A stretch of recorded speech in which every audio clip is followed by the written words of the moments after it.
Well, good morning, everybody. It's early, and I'm still not fully activated from my caffeine injection this morning, so I'm a little bit sluggish today.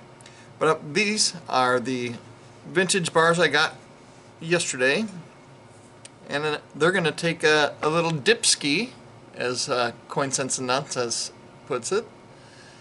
Going to do a little dipsky in the E-Zest. And I want to say a thank you to Victor de los Reyes. I found this bar at the LCS, and I didn't know what the little mint mark down at the bottom was, and I actually described it by writing it in, like, with my finger. It was like a square box with an L going this way and a backwards L going this way. And Victor de los Reyes said that's a Tentex product. So thank you very much. So this is Tentex, and that made it so that I could look it up in the good book. Where is Tentex? Right here, Tentex Mint. And this is the next page. Is right. Let me see if I can focus on this thing. It's right here. Tentex 1. Merry Christmas, Happy New Year. I don't think there's no variations, I don't think. Let's see. So I gotta go flip back this page for Tentex 1. Oh, there is variations. Look at that. Now I have to figure out which reverse I have. I have this reverse, and that is type 2. So Tentex 1. What the heck? That's a different one. So they don't even have type 2 reverse. What the heck is going up here? Reverse type... Oh, no. That is weird. They have type 1, type 1A, and blank. And those are sideways. So you flip it this way. Not this way.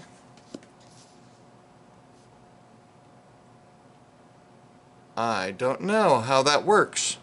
Huh.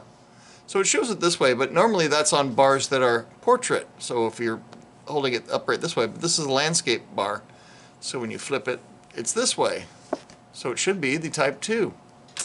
So, but anyway, after my incoherent ramble, we'll just go with the top line and say it's they're all $15 rarity value, which is kind of nice. Oh, and I keep forgetting.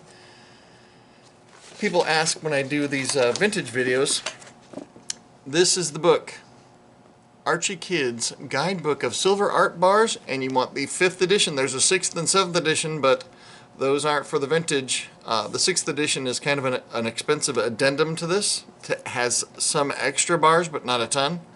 And the 7th edition is modern bars. So that's your public service announcement. And so let's see what we got for the Dipsky. This one I'm not dipping. What the heck? Oh.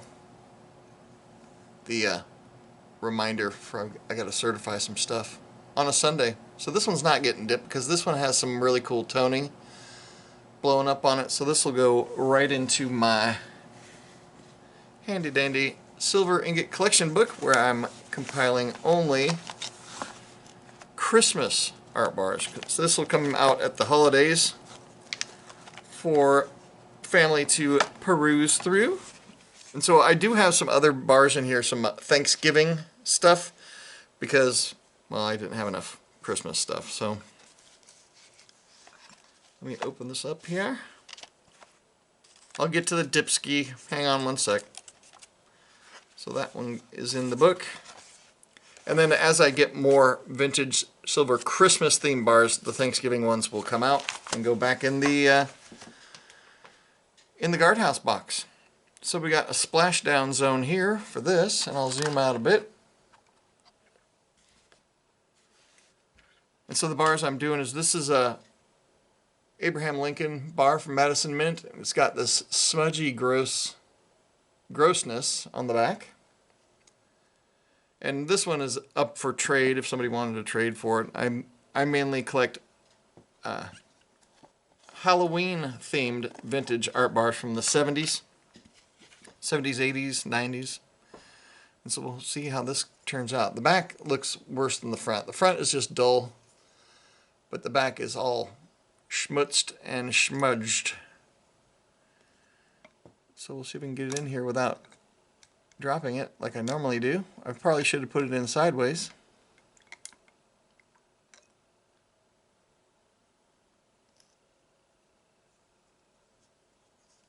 And give it a splash down here. You don't want to put it in the solution for too long, because I think it can etch it. I should have set my stuff up better. I just pat it dry. And that thing came out smoking hot. Look at that's the front. You remember it was a little bit duller. Even the field here behind the bust is kind of proof-like. And check out the back. It's back to a mirrored finish. Pretty cool. So I'm going to put this aside for a little bit. Let it just air out a bit. And here's a international trade unit. These are really common. I forgot to look up where this back is from, because there's a specific mint that does a back like that. So I'm going to hold it sideways like I should have, because it's not deep enough for me to dip them in the other way. I probably should move this.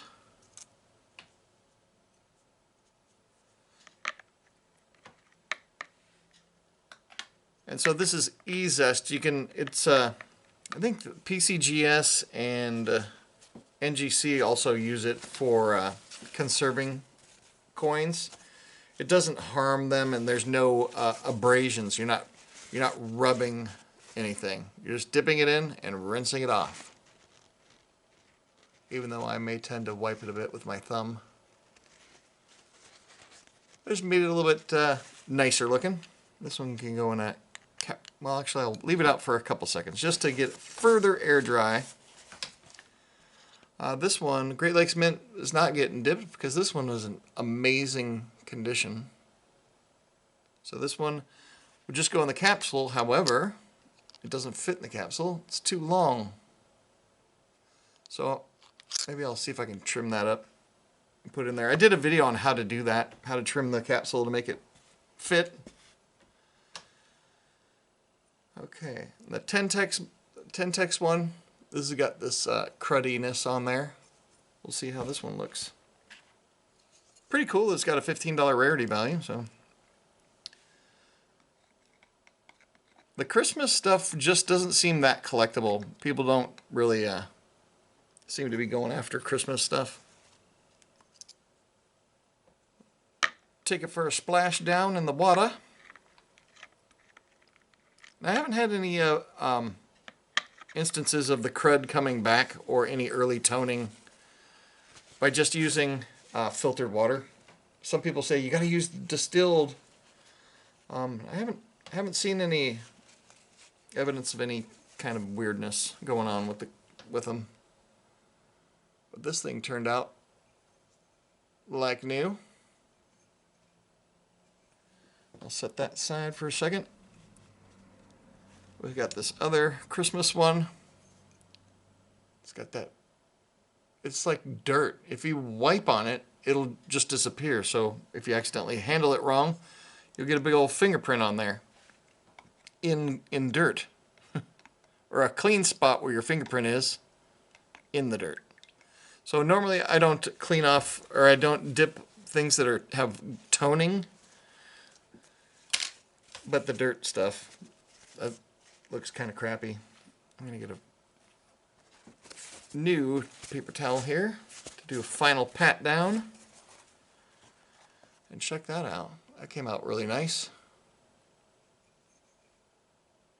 Mirrored back. This is the American Pacific Mint. And then the last one is this Mother's Day. And I thought this darkness in the lettering and in the stuff was part of original painting or enameling, but under a jeweler's loop, it's dirt.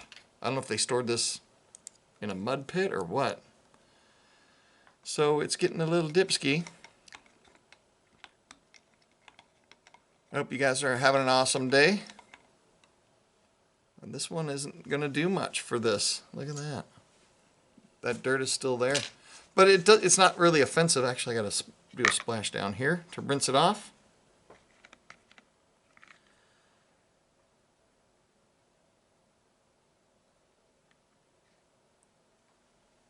Yeah, not much going on with this one. I don't want to dip it too much because I don't want to etch it. But it turned out, it looks a little bit better. But that is dirt on there. That's so weird. And I don't want to scrub it. So it'll just stay. It kind of enhances the details. So the next thing is this vintage A-mark. Doesn't look like it's worthy of dipping, does it? Looks perfectly fine until you flip it over. That looks better on camera than it does in person. And underneath the eagle there, you can see where it's smudged, whatever it is. I don't know. These things don't really have a high collector value. They're pretty common. But I just wanted to see what it looks like. This one normally I wouldn't, but for the video I will. Normally I don't bother with these to the trade units, just because they're so common. Oh, that's a weird color. It went to a different color. Look at that. I think it might actually end up looking better.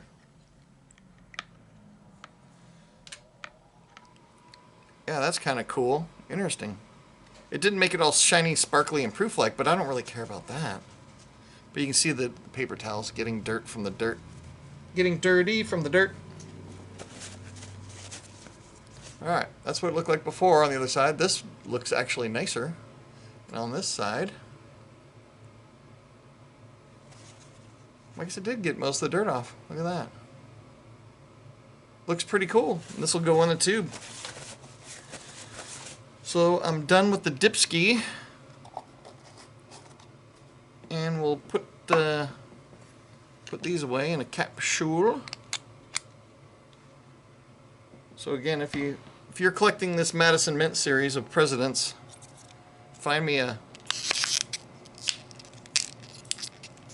Halloween art bar, and we can do a swap. What's the other one? These ones are these Mother's Day here. This one can go in a capsule. Look how high the relief is on this. Really cool. I guess I should have started the video with, I do not recommend doing this to your stuff, because you could potentially harm the value of something very collectible by doing it. And I'm not sure the specifics on how that would work, but I'm assuming. So we'll get the book back out. We can put these.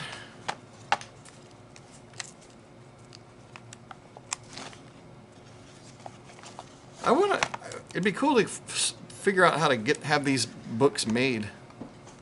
So it looks like about all the slots full. Now I'm to the point where I've got about four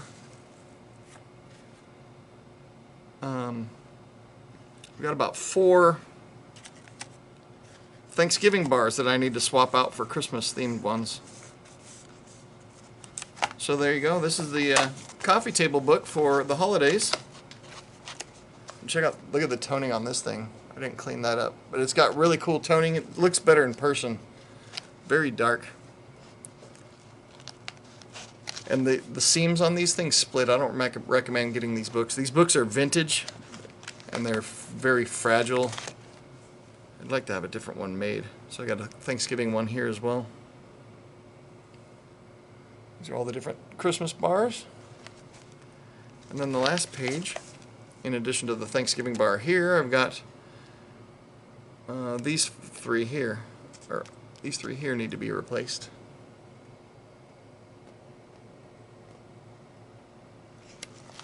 So that's the Dipsky edition of stacking your stuff. I need to put this in a capsule also. But anyway, I hope you guys are having an awesome day. I'm out of here. Go find some cool vintage stuff and show it to me. Let me see it.